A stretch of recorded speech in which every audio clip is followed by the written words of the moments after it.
लोग साथ आएंगे, लोग साथ आएं, कारवां बन जाएगा।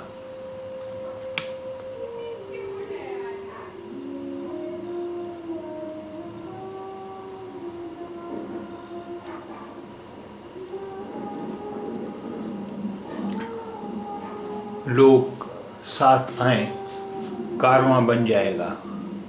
आइए इस मजमून को ज़रा करीब से पढ़ते हैं।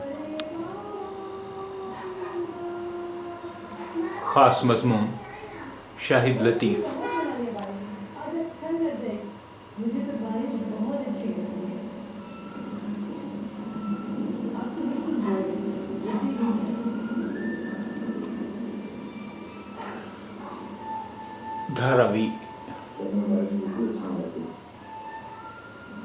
धारावी मुंबई के एक हिंदू ताजिर दिलीप काले ने अपना 250 मुरब्बा फीट का स्टोर इलाके के उन मुसलमानों के हवाले कर दिया जो पुरानी और खस्ता हाल मस्जिद की जगह नई मस्जिद के ज़ेर तामीर होने की वजह से 5 वक्ता नमाज बाजमात की अदायगी के लिए परेशान थे।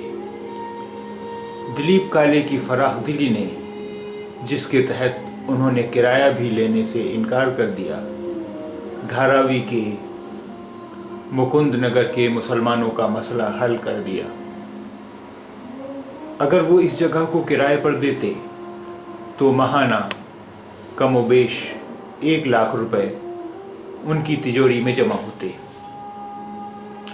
हफ्ते रवां के आगाज़ में मुंब्रा से लोकल ट्रेन में सवार होने वाले इनकलाब के रिपोर्टर इकबाल अंसारी ने कंपार्टमेंट के एक गोशे के मुसाफिरों में हलचल देखी तो दरियाफ्त किया कि क्या मामला है। उन्हें मालूम हुआ कि एक खातून जो दर्द ज़ह में मुब्तला थी और अपने शौहर रामलाल पाल के हमराह अस्पताल में दाखिल होने के लिए निकली थी, ट्रेन ही में ज़च्चगी के मरहले से गुज़र गई। इकबाल ने फ़ौरन रेलवे की हेल्पलाइन से राबता कायम किया, जिसका नतीजा था कि अगले स्टेशन पर रेलवे का अमला स्ट्रेचर के साथ मौजूद था। 2 माह कबल अगस्त में पुणे के जहांगीर अस्पताल की एक हिंदू मरीज़ा का दिमाग मुर्दा करार दे दिया गया था, लेकिन उसका दिल सेहतमंद था, जिसे निकाल कर मुंबई लाया गया और यहाँ के फोर्टिस अस्पताल में ज़ेर इलाज मरीज़ अनवर खान के सीने में नस्ब कर दिया गया। ये मुंबई में तनसीब क़ल्ब का पहला और कामयाब तजुर्बा था।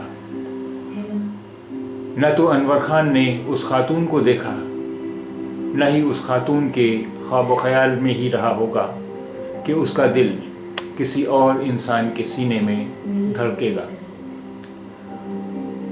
दादरी, जो मोहम्मद इखलाक पे कत्ल की वजह से बदनाम हुआ, कि हिंदुओं ने सोचा कि बदकिस्मती से एक बदतरीन फ़िरक़ेवाराना वारदात तो हो गई, लेकिन अब ज़रूरी है कि कुछ ऐसा किया जाए जिससे अदम रवादारी का ये दाग धुल जाए। उन्होंने 2 मुस्लिम लड़कियों की शादी के अखराजात बर्दाश्त करने का फ़ैसला किया।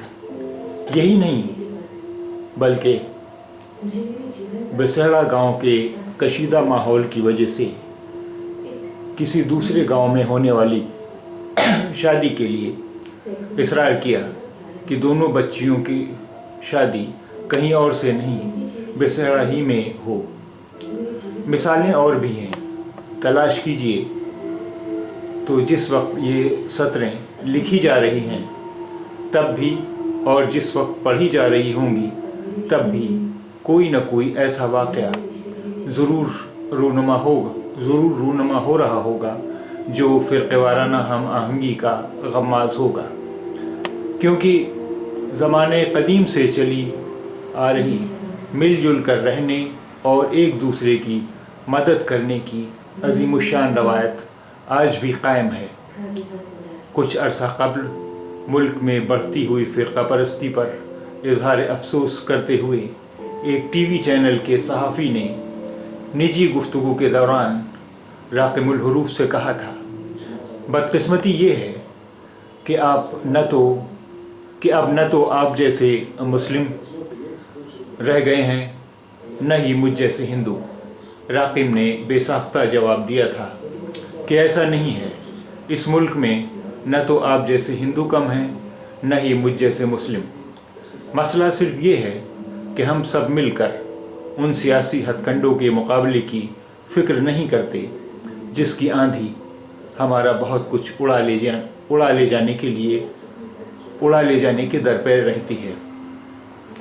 دادری کے محمد اخلاق کے بہیمانہ قتل کا واقعہ تادیر یاد رکھا جائے گا، لیکن اس کے یاد رہنے کی ایک اور وجہ یہ بھی ہوگی کہ اس کی وجہ سے حساس طبع لوگوں میں فرقہ پرستی کے خلاف کھل کر سامنے آنے کا رجحان پیدا ہوا، جو نہ تو دابولکر اور پانسری کے قتل کے وقت ہوا تھا نہ ہی ایم کلبرگی کے قتل کے بعد۔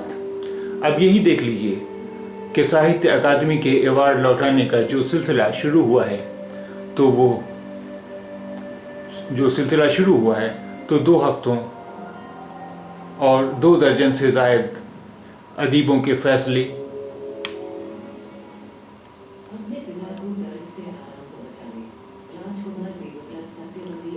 اور اعلان کے باوجود اب تک نہیں تھم سکا ہے۔ اس میں اب وہ شخصیات بھی شامل ہو گئی ہیں جنہیں پدم شری ملا، اور وہ بھی ناراضگی کا اظہار کر رہی ہیں جنہیں گیان پیٹھ ملا۔ ملک کی تاریخ میں یہ پہلا موقع ہے جب اتنے ایوارڈ لوٹائے گئے یا بیک وقت اتنے سارے ادیبوں، شاعروں اور فنکاروں نے ملک کی فرقہ وارانہ ہم آہنگی کو بری طرح مجروح کرنے والی وارداتوں کے خلاف احتجاج کیا۔ یہ منظرنامہ اس بات کی دلیل ہے کہ ملک میں بھگوا طاقتوں کے تقویت پا جانے اور ادھم مچانے کے باوجود انسانیت بھی زندہ ہے، بھائی چارگی بھی، اور ان اقدار کی ضرورت کا احساس بھی۔ اسی طرح نہ تو باہمی تعلقات میں کوئی بڑی گرہ پڑی ہے، نہ ہی مل جل کر رہنے کی قدیم روایت ناقابل تلافی حد تک مجروح ہوئی ہے۔ ایک مخصوص طبقہ ضرور بے لگام ہوا ہے۔ یہی طبقہ برسوں سے عوام کو لڑانے پر تلا ہوا بھی ہے۔ سابقہ حکومت میں اس نے پہلوانی سیکھی، جبکہ موجودہ حکومت نے اسے میدان میں اتار دیا۔ یہ تسلیم نہ کرنا بددیانتی ہوگی کہ حالات بدلے اور مخدوش ہوئے ہیں، لیکن مجموعی صورتحال آج بھی قابل قدر ہے۔